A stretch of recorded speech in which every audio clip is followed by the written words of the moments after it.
Never mind the bad news you might be hearing. There are people doing wonderful work in this world. Some you've heard of and some you haven't. But they are the honorees for this year's New Thought Walden Awards. 8 of the country's largest New Thought organizations chose the honorees in categories like creative arts, social and environmental action, and the mind-body connection. Hear exclusive interviews from the honorees on the podcast series now on unityonlineradio.org on demand. Thanks for joining us. This is Unity Online Radio, the voice of an awakening world.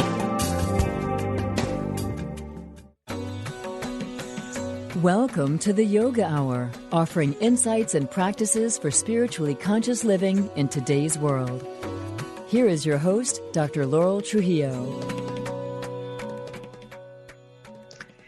Welcome to the Yoga Hour, where we talk about yoga in all its depth and breadth as a path to spiritually conscious, fulfilled living today. I'm Dr. Laurel Trujillo, host and producer of the show, and you can learn more about the Yoga Hour at our website, theyogahour.com. Our topic today is Stop Reacting and Reclaim Your Power. We will be discussing how understanding our triggers can help us to find peace and lasting emotional well-being. I am delighted to be joined today by David Richo, PhD, a psychotherapist, writer, and workshop leader whose work emphasizes the benefits of mindfulness and loving kindness in personal growth and emotional well-being. He is the author of several books, including How to Be an Adult in Relationships and The 5 Things We Cannot Change. Today, we are discussing his book, Triggers, How We Can Stop Reacting and Start Healing. His website is davericho.com. At the moment, we're having a little bit of difficulty connecting with Dr. Richo, but hopefully he'll be joining us momentarily. In the meantime, we'll go ahead and dive into our moment of contemplation. So,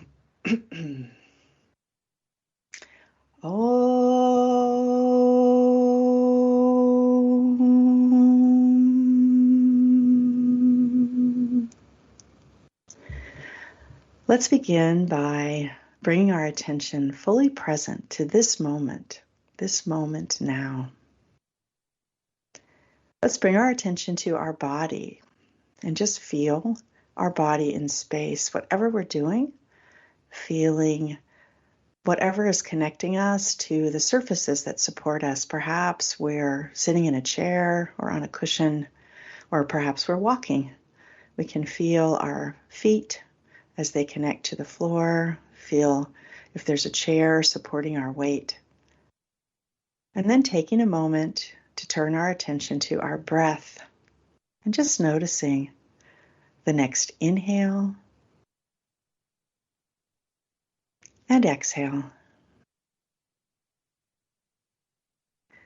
Noticing on the inhale, the cool air in the nostrils. And on the exhale, the warm air flowing out. Again, just noticing the natural flow of our breath. Not trying to change it, but just noticing. And as we rest here, right where we are, here's something to contemplate from the founder and spiritual director of the Yoga Hour, Yogacharya Ellen Grace O'Brien, from her book, Living for the Sake of the Soul. We are all working on our master's degrees. We are here to attain spiritual mastery, to consciously live in the freedom and joy of the soul, fulfill our destiny, and make a positive contribution to life. The curriculum is to study yourself, observe the connection between thoughts, beliefs, and experiences. With mature spirituality, the need for outer approval gives way to the difficult task of searching diligently within, finding and claiming the inner authority of the true self. Again, with mature spirituality, the need for outer approval gives way to the difficult task of searching diligently within, finding and claiming the inner authority of the true self. Om.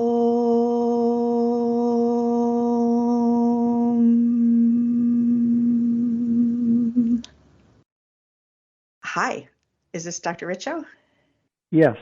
Hi, and it's Rico. Wonderful. I am so glad that we were able to reach you. I know there was some confusion there about which number to call. Well, I apologize for getting mixed up, but here I am. Yeah. Oh, perfect. No problem. So I was just going into doing a little ad lib myself of a question that I was going to ask you. So I will turn it back to you. So what is a trigger and what causes it?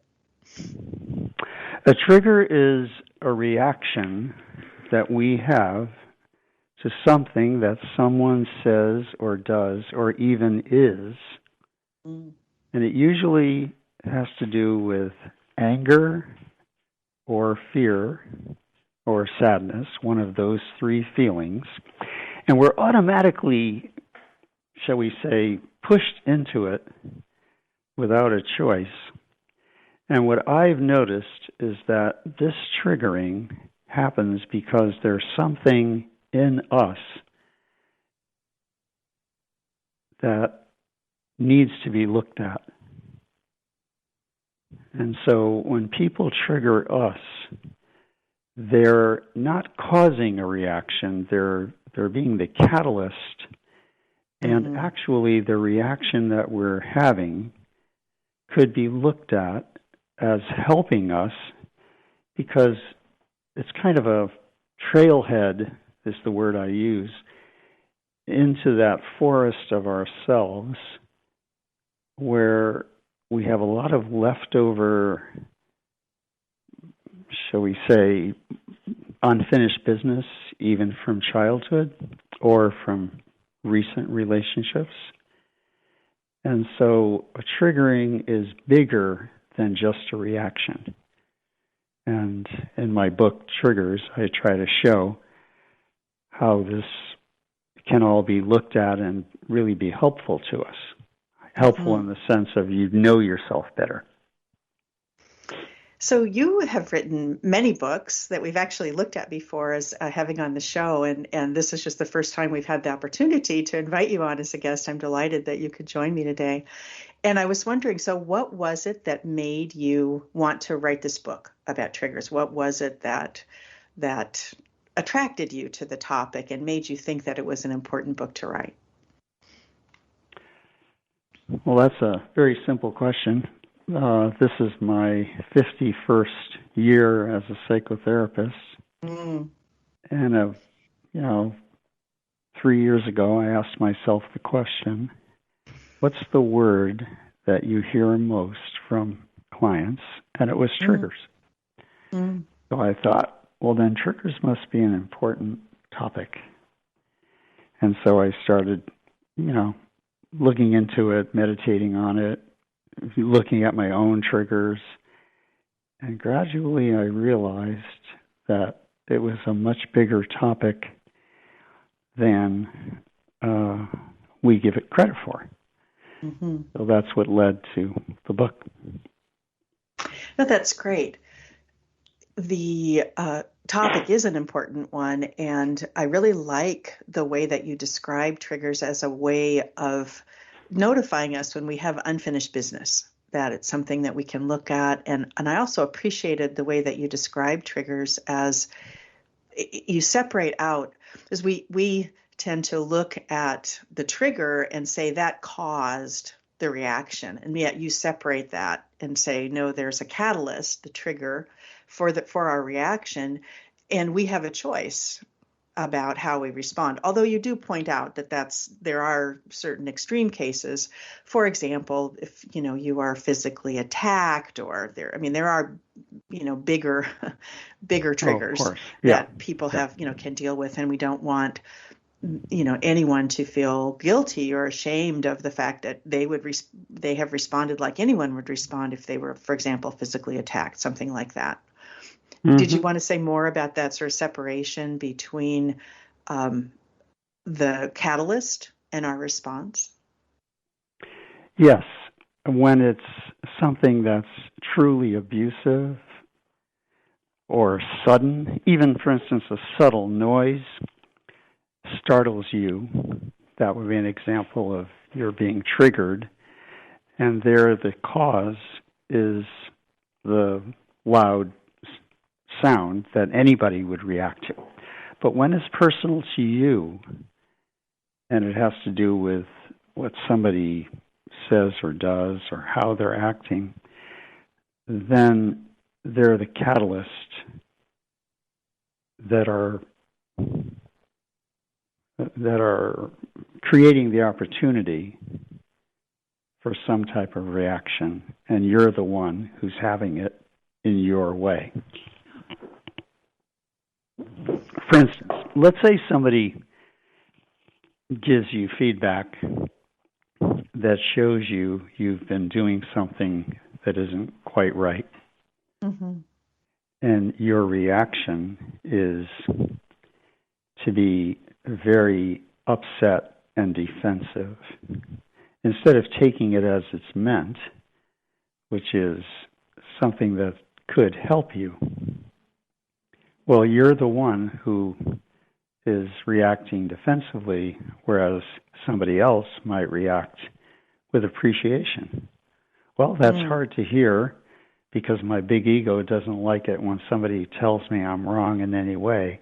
But I can tell you're trying to help me, so thank you for your feedback. That's a reaction that is not a trigger. Whereas, how dare you tell me that? Who the hell are you? That becomes, that's the trigger. Right. And there what's happened is your ego has become indignant. And that's you and your reaction. It was not caused by the feedback. The feedback just created the opportunity. Yes. That's the nature of a catalyst. Right. I love that. And I really liked your imagery earlier when you talked about it's leading us into a forest. It's leading us into a forest of an area of ourselves, perhaps, that we haven't explored, that we don't understand. And then there's this wonderful opportunity to be able to change due to, as you talk about in the book, due to neuroplasticity, due to our ability to rewire our nervous systems, which we know happens now based on current neuroscience thinking. It's an opportunity for us to not only learn something about ourselves, but to change the way that we respond, change our reaction into a response in the example that you just gave, right? Mm-hmm. Yes. Yeah. And I was going to ask something about your meditation practice. You mentioned that you were meditating about the idea for this book. And I know that you come from a Buddhist tradition, and obviously this is the Yoga Hour. I come from a yoga tradition of meditation. But meditation has so many benefits regardless of which type of meditation you practice. And what I find for myself is my meditation practice allows me kind of that moment when I am triggered.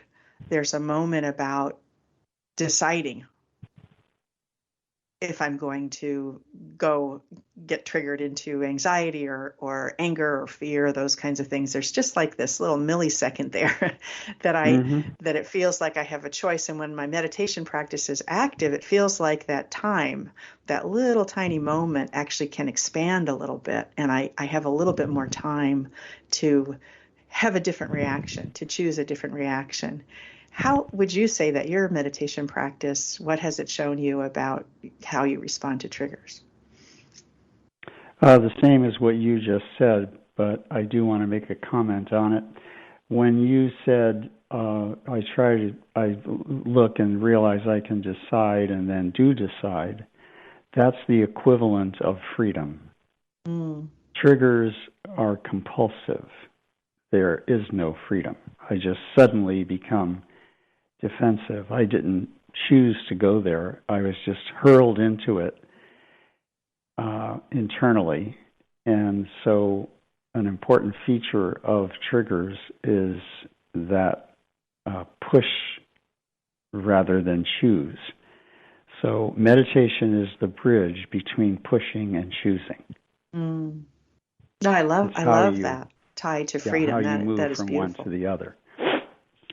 I'm sorry, what was that again? That's how you move from one to the other. That's so great. So when we've been talking about triggers to this point, we've been talking about negative triggers, which I think is where most people go when they think about being triggered. They go to the anger or anxiety, fear that we've been talking about. And you point out in the book that not all triggers are negative, that some are also positive. Would you give perhaps an example of something like that? Yes. Love at first sight would be positive trigger because you didn't choose to have such a reaction of attraction, but it just happened. And that would be an example of a positive one. You still have to take a look at it. It would still be a wise idea to ask yourself, is this real? What's actually happening here? And that's where the meditative part would come in. But that's an example of a positive one. That's a great example. Again, something that people often have an experience of. We all have experiences, too, of those feelings of oneness, where perhaps it's a beautiful scene we see in nature. It's something that seeing a newborn baby or something like that would be other examples, right? Oh, yeah. Yeah, awe in nature, AWE. Yeah. That would be an example of, you're suddenly struck with a sense of wonder. Yes. Or joy, pleasure, spiritual response. Those would all be positive ones. Right. And somehow those aren't the troublesome ones that we worry about. They're more the ones that you talk about in your book about the anger and fear.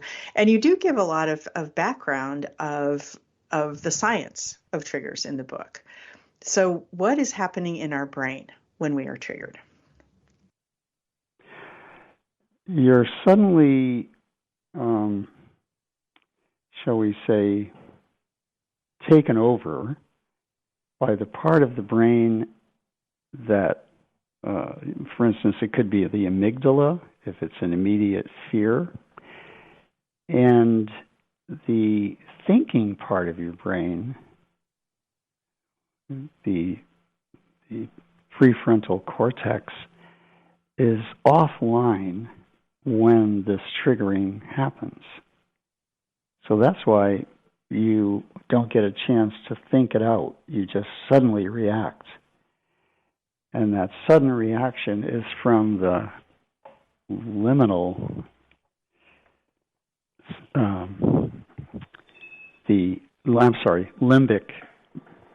system in the brain, as opposed to the part that looks at things logically.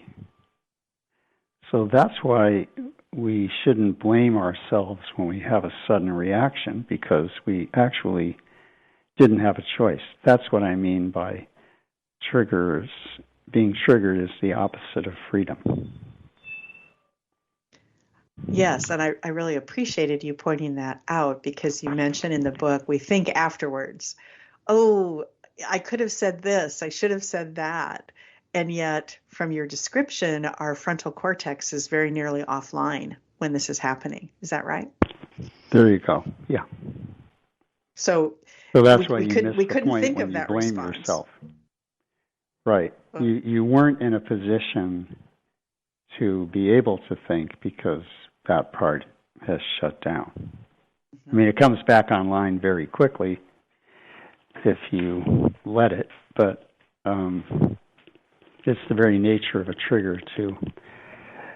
The reason Mother Nature is doing that is because, she thinks that this is so serious that it's important for us to flee or fight so that we can survive. Right. So that's why it's so important to not stop and philosophize, but to take immediate action. Absolutely. And that fight or flight response, as we all know, when we are triggered in that, we don't have a lot of choice. We're just gone down that pathway. Yeah. So I appreciated the quote from the Bible that you used from Philippians 4.8, teaching from St. Paul. And to summarize, he said, we should think of good things, anything lovely, admirable, right, or praiseworthy, as a practice, as a spiritual practice. And in the teachings of the spiritual philosophy of yoga, there's a similar teaching from the Yoga Sutra of Patanjali. In 233, it says, when disturbed by negative thoughts, opposite or positive ones should be thought of. I believe there is also something along that line in the Buddhist teachings as well. So this idea of reflecting on the positive as a way of appreciation, probably gratitude, but also as a response, is something that's in major world scriptures going back thousands of years. So this issue of being triggered is not a new one. No. Would you say more about this idea of this quote that you had in Philippians? Why did you include that quote, and what do you think that practice could bring? What I liked about the quote is it showed that you have a choice, that you can, shall we say, redirect your mind to something positive, even when your mind just automatically wants to go to the negative. You can get to the place at which you can bring in your own positive thought. And I like that idea that we're not totally at the mercy of our triggers, that as we use the trigger to take a look at ourselves, and as we pause long enough to let the thinking part of the mind come back online, then we can direct ourselves to a new way of thinking. For instance, in the example I gave before, when the person was giving us positive feedback, well-intentioned, we could calmly get to the point of saying, wait a minute, he was really trying to help me.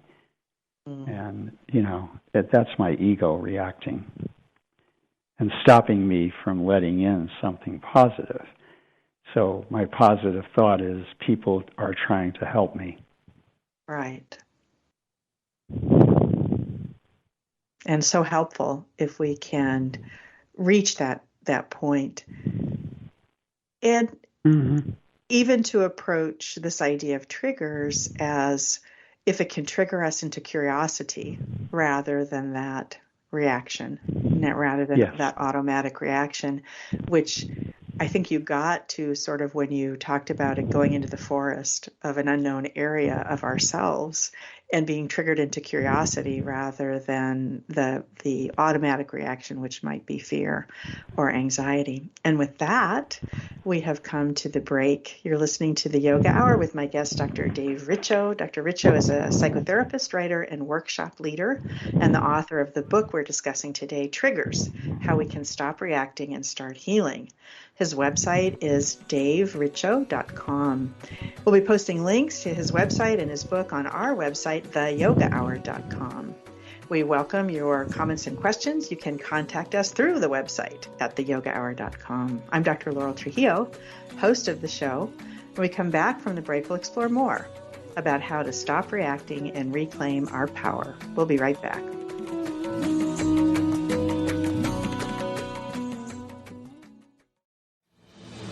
Author and medium Suzanne Giesemann will be live and in person at Unity Village October 7th through the 10th, 2021, with her retreat, Holy You Too, Lucid Living Here and Now.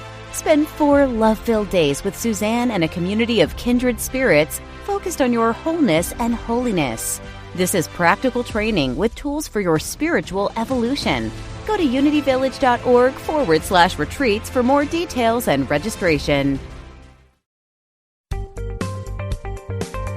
Experience the difference. Unity Online Radio. The voice of an awakening world. Welcome back to the Yoga Hour. Insights and practices for spiritually conscious living. Welcome back from the break. This is Dr. Laurel Trujillo, and I'm here today with Dr. Dave Richo, author of the book Triggers: How We Can Stop Reacting and Start Healing. So the title of our program today is Stop Reacting and Reclaim Your Power. And Dave, I'd like to spend this time focusing on how we can reclaim our power and overcome our triggers. And in the book, you offer many different ways, what you call handy tools, to support ourselves in responding rather than reacting to triggers. We've already talked about one, which is having a meditation practice, an active meditation practice, and that's a really important thing that we encourage everyone to do. Some of the other tools that you talk about, 2 of the other tools are naming and journaling. So Dave, can you talk about naming and or journaling and say how they work in helping us to respond rather than react to our triggers? And this is a practice that helped me a lot. When you start making notes in your journal of the various ways you've been triggered in the course of the day, you will notice a specific theme.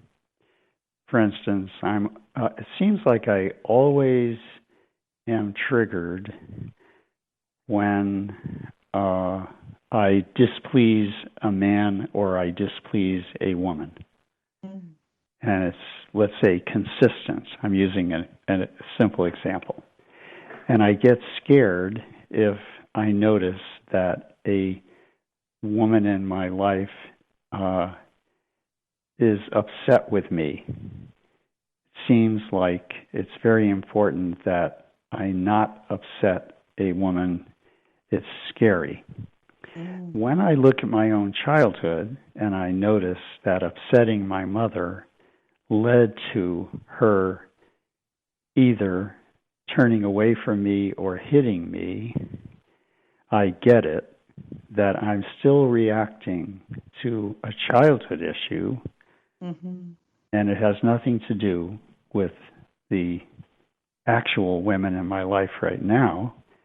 It's somehow they have my mother's face on them, and that's why it's so scary, rather than that I upset the specific women in my daily life.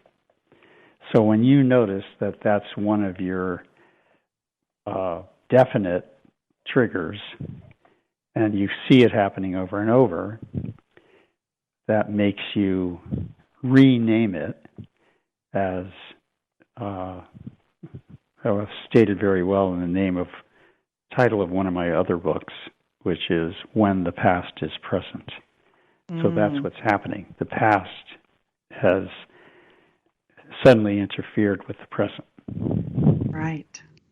So, and that is also an example of how you would go into the forest of your own childhood to look at all the unfinished business you still have with mother. You wouldn't have, if mother business were all taken care of, then there wouldn't be such a reaction to women. And of course, the whole thing works also with father. Right. So if you only react to, if it only bothers you when you upset men, then you might ask, is this about father? Right. And I should take a moment, you mentioned this in the book as well, there are definitely issues and traumas that go beyond our ability to handle on our own. And I know personally therapy has been a really wonderful, wonderful thing for me in my life and the various times that I've had therapy. So would also encourage people, if it seems that this is too big of an issue to tackle on your own, definitely find someone to speak with. Absolutely. Yeah. So yeah, it would be almost impossible to do this entirely on your own. Yeah. Well, especially an underlying issue like the one that you just mentioned. When you were describing and naming and journaling, as you just were, it seems as though taking ownership of the trigger is an important part of the process. So how does that help us when we take ownership of the trigger? When instead of saying, you made me have this reaction, you say, oh, when this happens, I tend to react this way. And it's about me. It's not about the other person. In other words, it goes back to the distinction we made between cause and catalyst. Mm-hmm. Mm-hmm. A cold day did not cause you to wear an overcoat. It's the catalyst that led you as a sensible person to wear a heavy jacket. Yes. But it didn't cause you to wear a heavy jacket. You could wear a light jacket and shiver. That's your choice. Yeah, but great. The cold great day example. caused nothing. Right. You could just stay in your house and not wear a coat of any kind. You follow what I mean? That's the difference between catalyst and cause. Yeah, I think that was a really good example. So, inner resources. This is something that I think many spiritual paths encourage us to develop inner resources. You certainly talk about inner resources in your book, and Kriya Yoga, the yoga that is studied at the Center for Spiritual Enlightenment, which is the sponsor of this program. We draw from the Yoga Sutras of Patanjali to help us, to encourage us to develop these inner resources. So some that you talk about in the book are serenity, courage, and wisdom. And I really like how you slightly rephrase the serenity prayer that is used in 12-step programs. And I believe it's on page 69. Would you share that with us? Okay. If you don't have the book, I believe I have it. So. No, I have it right here. Okay. And I did want to say that the Serenity Prayer was written in 1943 by Reinhold Niebuhr, who is a Lutheran theologian, and obviously it was written during World War II, and it's meant to give us, it's a wonderful prayer, and it's meant to help us see the difference between where we do have power and where we don't. Mm-hmm. So he has, may I have the serenity to accept what can't be changed, the courage to change what is ready to be changed, and the wisdom to know the difference. I mean, I'm sorry, that's how I phrased it, right? Based on his original version. So when you say that, you distinguish between what you do have control over and what you don't have control over. And of course, again, it's on the topic of freedom.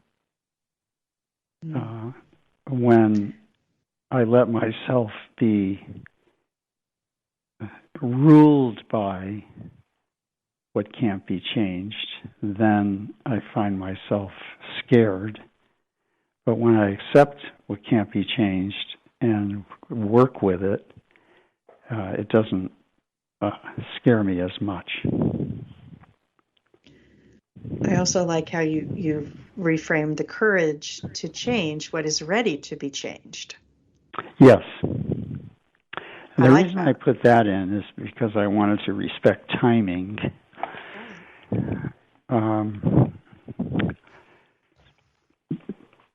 See, we get the impression that all we have to do is work on something and it'll change. And that's not really true. Things have an inner timing, and you can only change certain things when your whole psyche is ready to make a change. That's lovely. I think it's very respectful of our inner process. And also, as you just mentioned, we do want to feel that we have control over most things, many things, even when it's really not true.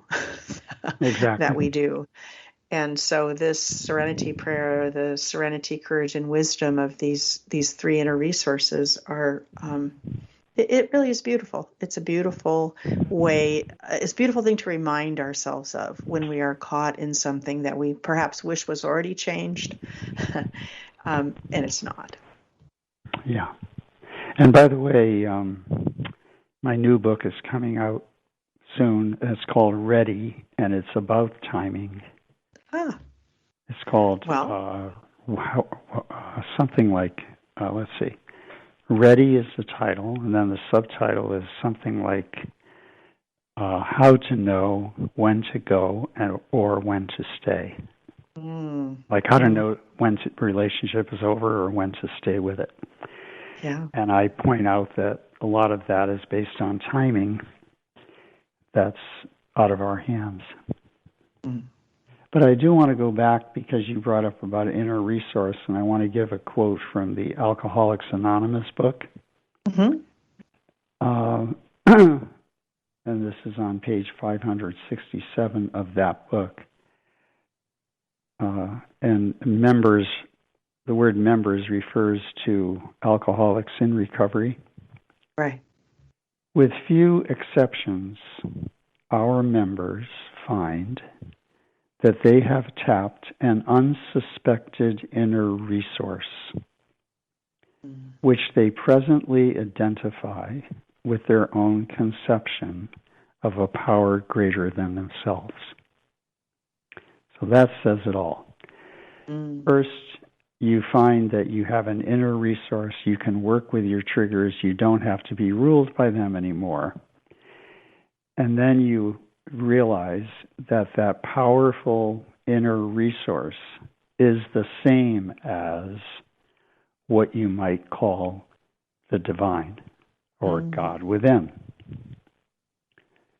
So I think that is how we connect the spiritual and the psychological.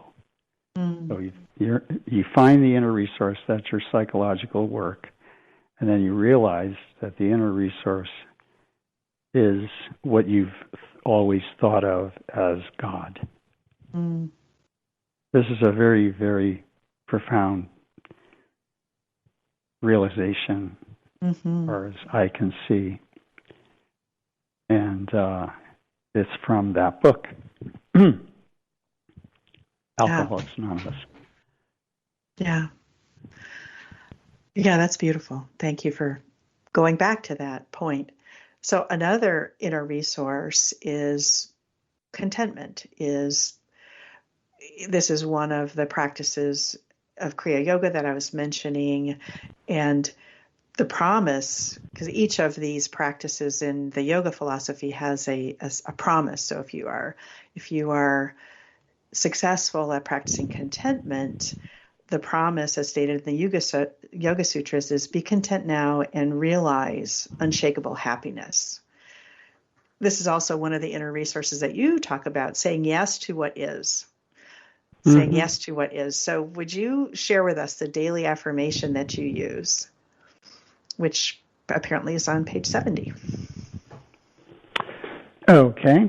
Is this the one about I say yes to all that happens? Yes. Okay, hold it one sec. Or I can read it. Well, you're way ahead of me. Why don't you read it? Okay. This is what you write. May I say yes to all that happens to me today as an opportunity to love more and fear less. I'm going to read it again. May I say yes to all that happens to me today as an opportunity to love more and fear less. So how is this important in overcoming our triggers? How is that philosophy of saying yes to whatever happens to me today important? The crucial word there, and by the way, I think this is a wonderful statement to start the day with. And the crucial word is opportunity. To see triggers as opportunities for self-knowledge and for self-change and for self-acceptance.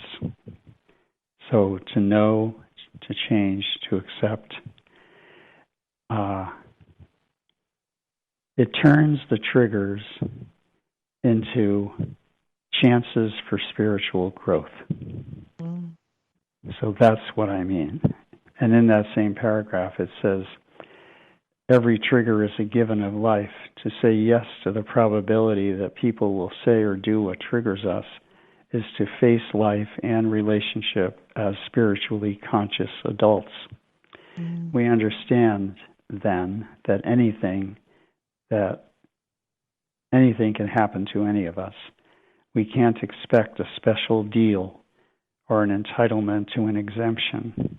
Yes is the only link between what happens to us and what good we can make of it. That is, as an opportunity for fearless love. And that leads to our affirmation, which you just read. So that's how it all comes together. That's quite beautiful. So thank you for that. That's really worthwhile practice, I think. So we're talking about inner resources, and you speak in the book or write in the book about guarding our inner resources and using self-discipline to do that. And self-discipline is one of the three key practices of Kriya Yoga set out in the Yoga Sutras, which is self-discipline, self-study, and self-surrender. And self-study, in a way, is what we've been talking about in being triggered into curiosity. It's always very interesting to me when I can get to that place when I am being triggered about something and realize, it's an opportunity to find out something perhaps that I haven't seen yet about myself. So self-study is wonderful. And then self-discipline, which you talk about as important to guarding and protecting our inner resources. So would you say more about that? I came up with the idea of guarding the inner resources because they could be depleted when we act in codependent ways with other people. And we kind of use up our resources to help them in ways that don't really help them, that just keep them infantilized and needy. And so I'm a believer that you do what you can to be of help to others, but you always want to make sure that your own inner gifts are not all used up by what you're doing for others, that you also, give some charity at home and be sure to take care of yourself, because these resources can run out. And then you'll have to install them, which can be done. But I do think it's important to have good boundaries in what you do for and with other people. So that's what I had in mind. The image that comes to my mind on this topic is a well. And if you're only taking water out of the well and giving it to others, there's really nothing left, and eventually you're not able to do anything for others. The well has run dry.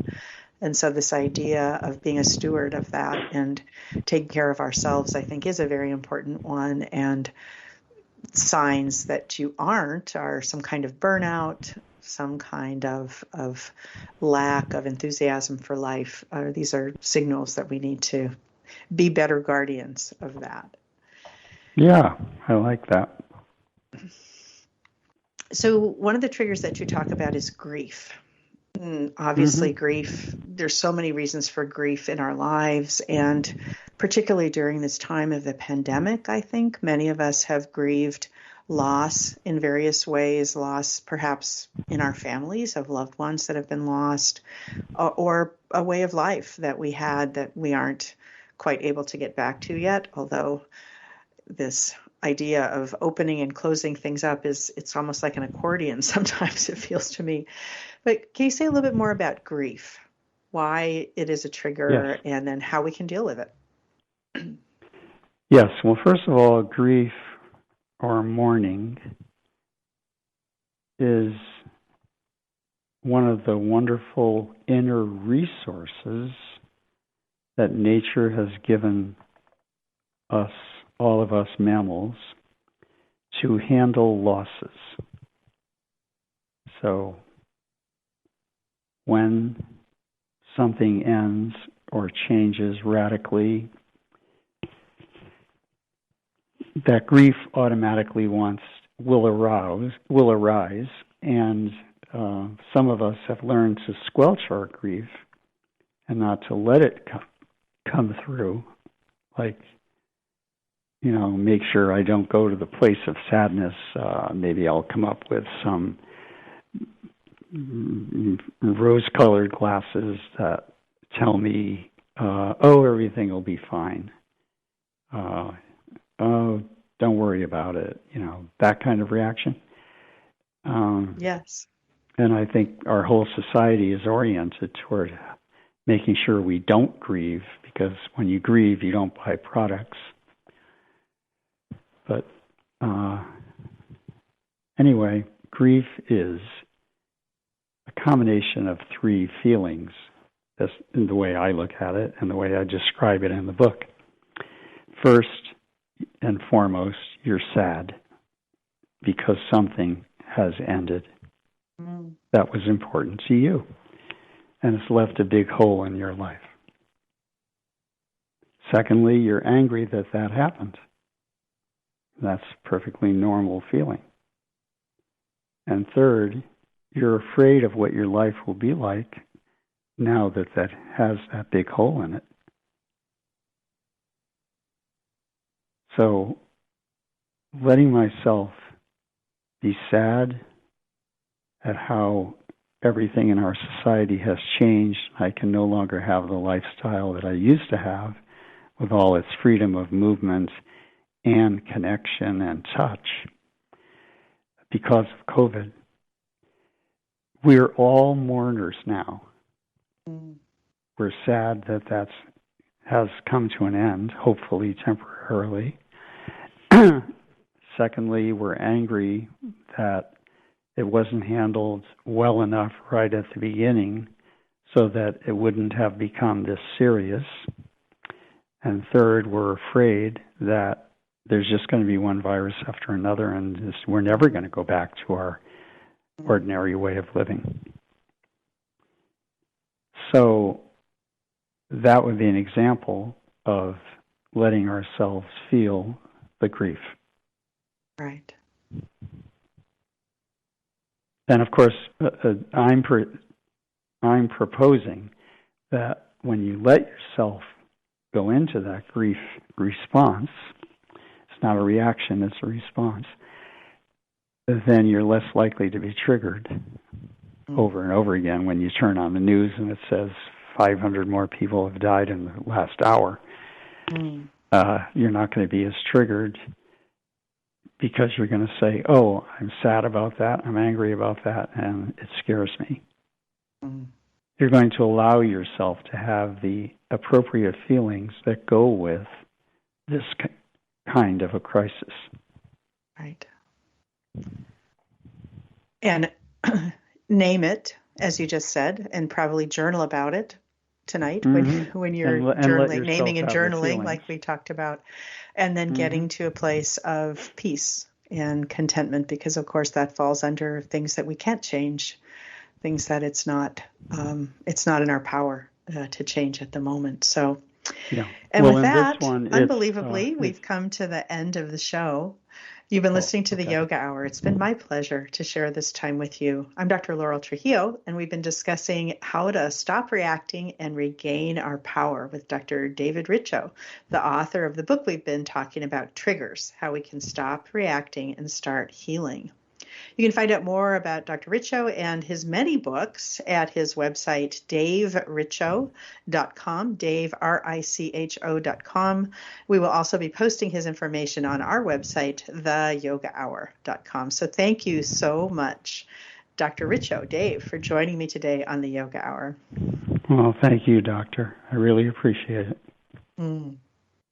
For listeners, join me next time on the Yoga Hour when Hala Khoury, the author of Peace from Anxiety, and I will be discussing practical strategies to understand our body signals so once again we can release stress and begin our healing.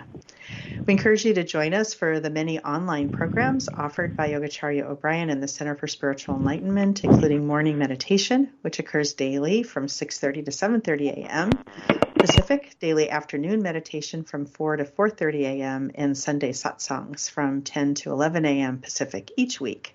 You can learn more about these programs at csecenter.org and Yogacharya O'Brien's programs at ellengraceo'brien.com. The Yoga Hour is a service project of the Center for Spiritual Enlightenment, a meditation center in the Kriya Yoga tradition. Remember to subscribe to the Yoga Hour and check us out on our website, theyogahour.com. Thank you to the Yoga Hour team, founder and spiritual director of the show, Yogacharya O'Brien, assistant producers Ann Hayes and Mickey Coronado, and as always, Jeff Comfort and Louis Pagan in the sound booth at Unity Online Radio. I look forward to being with you again. Until then, remember, you carry your own healing and wholeness within you. Share your peace and joy with all you meet. Bye now.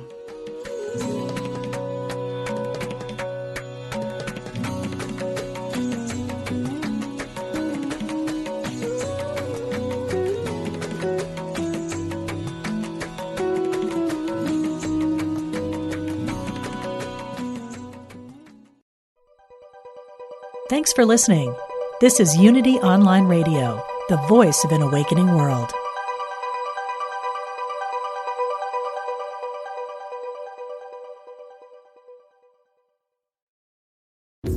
Never mind the bad news you might be hearing. There are people doing wonderful work in this world. Some you've heard of and some you haven't. But they are the honorees for this year's New Thought Walden Awards. 8 of the country's largest New Thought organizations chose the honorees in categories like creative arts, social and environmental action, and the mind-body connection. Hear exclusive interviews from the honorees on the podcast series now on unityonlineradio.org on demand.